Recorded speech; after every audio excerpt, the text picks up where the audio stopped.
Olá meus amigos do canal Legião Sobrenatural. Hoje vamos falar sobre o experimento Ferlini, realizado pelo engenheiro e pesquisador Giovanni Battista Ferlini. Ele descreveu em seu livro chamado A Barreira Magnética, descrevendo os resultados obtidos após 40 anos de estudos e pesquisas sobre a energia das pirâmides e seus estudos com ímãs permanentes.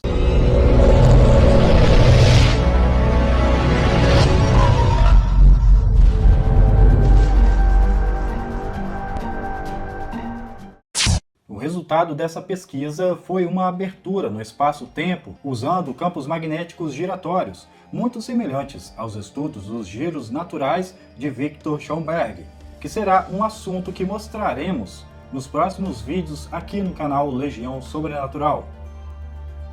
Ferlini relata como no decorrer das investigações que ele relatou casualmente um estranho fenômeno visual gerado por dois ímãs permanentes interagindo entre si, ao colocar dois ímãs em forma de ferradura para que os polos opostos atraíssem.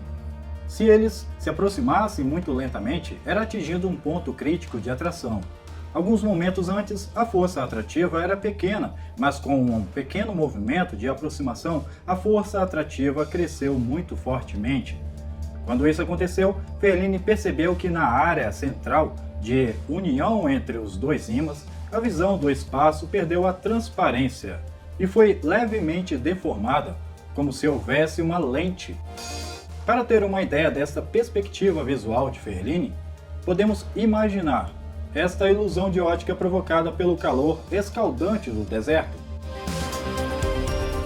Até aqui ainda parece um estudo meio fake ou estranho para muitos espectadores do nosso canal Legião Sobrenatural, mas, ao que tudo me parece, tudo isso foi realmente comprovado por Ferlini, pois neste ponto em que citamos o começo da abertura do portal, usando ímãs poderosos e permanentes de toneladas de peso, Ferlini tentou distribuir 4 poderosos ímãs de aço permanentes, organizando todos eles na forma de uma cruz, usando um sistema de alavanca para movimentar os ímãs com um campo magnético poderoso e perigoso também. Ele conseguiu atrair os ímãs micrometricamente. Quando estes ímãs posicionados de forma que citei antes, eles atingiram uma zona crítica de vibração, que provavelmente gerou ressonância entre nossa realidade e outra realidade talvez alternativa, ou experiência de viagem no tempo. Tudo isto apenas com estes ímãs aproximando-se, gerando um vórtex como lá em Schönberg, que havia provado mais ou menos esse tipo de vórtex. Só apenas com uma pequena diferença, estamos falando de campos rotacionais eletromagnéticos em vórtex, usando uma sequência de norte e sul neste formato de cruz, e no centro deste formato, a película deste espaço-tempo foi rompida, criando um fenômeno extremamente estranho, curioso e interessante.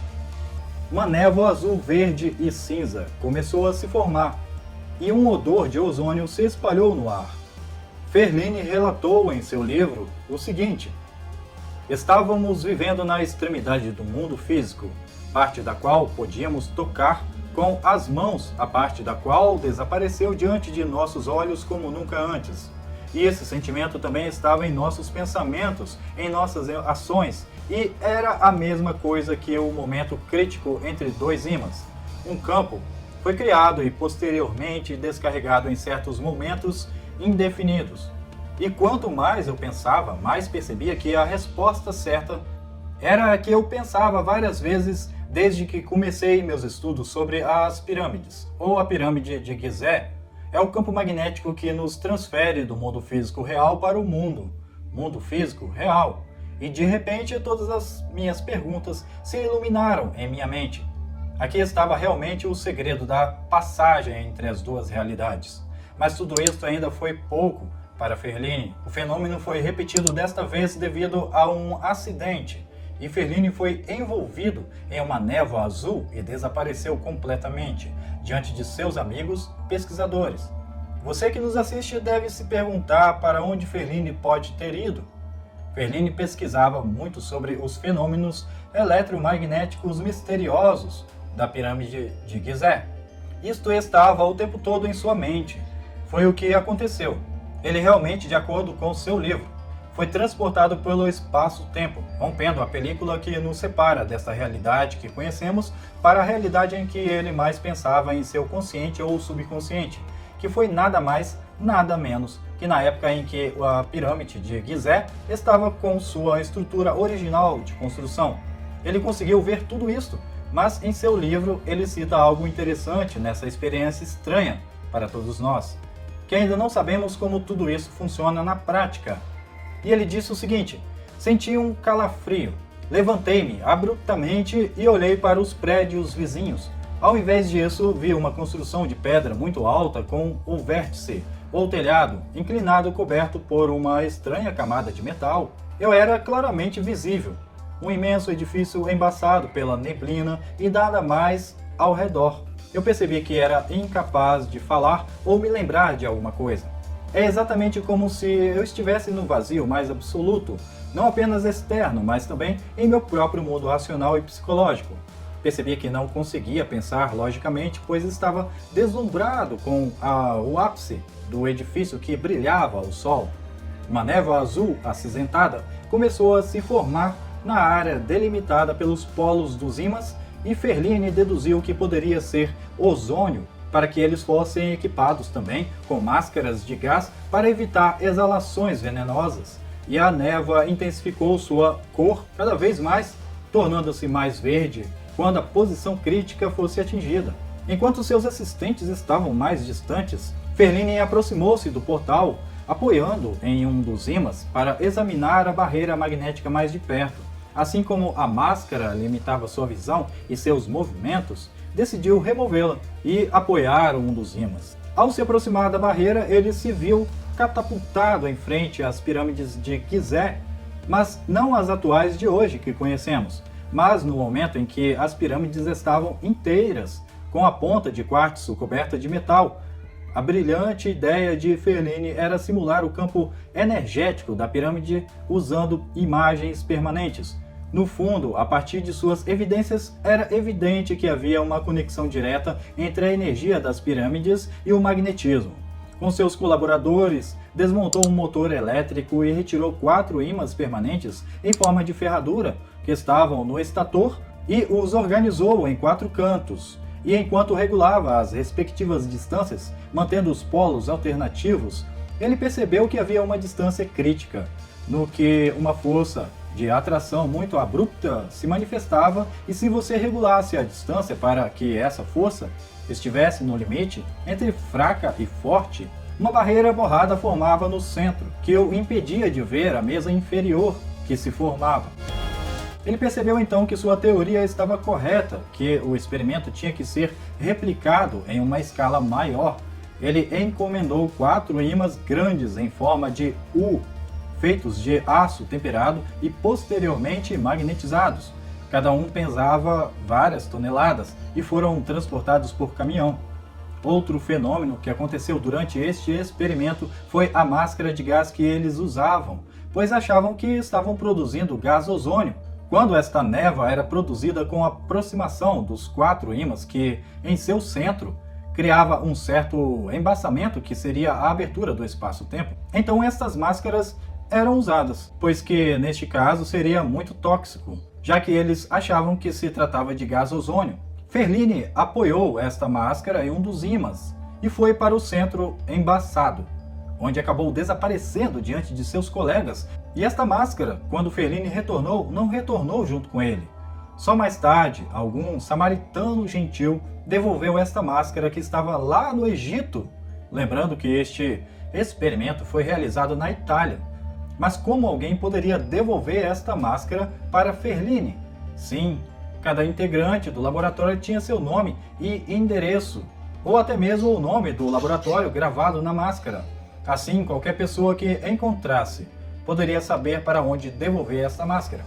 Ainda é um mistério entender como esta máscara foi para o Egito, mas pelo fato de Ferlini já estudar muito sobre as pirâmides, ou a pirâmide de Gizé, talvez seu subconsciente pode ter direcionado esta máscara para o Egito. Outra observação importante sobre o experimento é que o ozômetro colocado perto do portal não revelou vestígios de ozônio e que, mesmo quando se aproximavam da névoa, era possível respirar bem, não como quando se estava em um gás tóxico. Nos sistemas do tipo experimento Filadélfia, bobinas pulsadas juntas em sequência são usadas para formar um campo rotativo e alimentadas em frequências específicas de ressonância dimensional. Em outros sistemas, em vez disso, usa a interação entre o campo magnético rotativo e um campo elétrico que quebra a uma certa frequência. Nos dois casos, teremos um campo éter rotativo que vibra em uma frequência específica. Já aqui é possível observar a analogia desses métodos com a de Ferlini. De fato, um campo magnético nada mais é do que um fluxo de éter recirculando em uma zona de espaço, ou seja, fluxo que se fecha sobre si mesmo. E o truque usado por Ferlini consiste em permitir a interação entre diferentes ímãs de modo que seu fluxo se cruzasse, criando um fluxo rotacional. Imagine as linhas de fluxo que saem de cada polo que fluirão para o polo oposto, e assim por diante, unificando. Nessa situação, você terá um campo rotativo unificado, ou melhor, um fluxo éter rotativo, precisamente como mostrado nesta imagem. Se parece também com um giroscópio virtual ou espacial. Isso também é observado em experimentos com sistemas antigravitacionais, como a repulsão de Schaumburg.